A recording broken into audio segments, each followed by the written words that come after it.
গত ৬ বছরে ১২ লাখ শিশু নতুন করে শিশু শ্রমের ঝুঁকিতে পড়েছে। সেই সঙ্গে গত কয়েক বছর বাল্যবিবাহের হারও বাড়ছে। বিবিএসের সবশেষ জরিপে এসব তথ্য মিলেছে। বিশেষজ্ঞরা বলছেন, সূচকের নেতিবাচক অবস্থার জন্য দারিদ্র্যের হার বেড়ে যাওয়া মূল কারণ।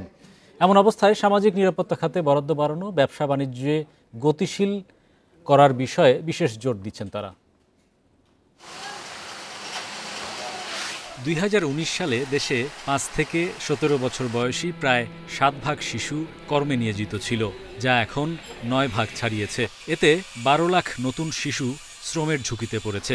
৮৬% শিশু সহিংস আচরণের শিকার হচ্ছেন। খাদ্য ও পরিবেশ দূষণের প্রভাবে ১০ জনে ৪ জন শিশুর রক্তে মাত্রাতিরিক্ত সীসার উপস্থিতি মিলেছে।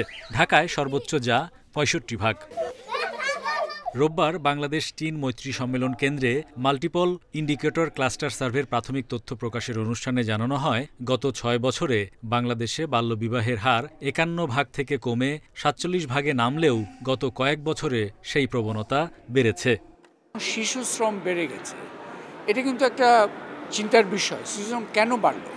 কারণ পরিবার পর্যায়ে এক ধরনের অর্থনৈতিক সংকট তৈরি হয়েছে, যার জন্য এদিকে ঝুঁকতে হচ্ছে। কোভিড পরবর্তী সময়ে বেশ কিছু কিন্তু চিন্তার কারণ বেরিয়ে গেছে।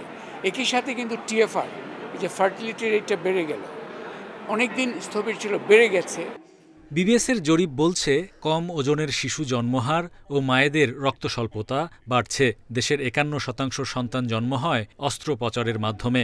শিশু সুরক্ষায় প্রাথমিক স্বাস্থ্যসেবার পদ্ধতিগত উন্নয়নে ব্যবস্থা নেয়ার তাগিদ দিচ্ছেন গবেষকরা। সোশ্যাল প্রোটেকশনটাকে উন্নত করতে হবে। সবচেয়ে বেশি হচ্ছে অর্থনীতির চাকা আরও যেন বেগবান হয়, তার জন্য উদ্যোক্তা শ্রেণীর সাথে আলোচনা আরও করা দরকার, এটা একটা। দ্বিতীয় হচ্ছে স্বাস্থ্য ব্যবস্থার সার্বিক একটা পার্টিকুলার ডেলিভারি। এখানে আরেকটা স্বাস্থ্য কমিশন রিপোর্টের প্রয়োজন নাই, ওখানে অলরেডি হয়েছে, অনেক কিছু বলা আছে। বিশেষ করে প্রাথমিক স্বাস্থ্য সেবাকে ঢেলে সাজানো।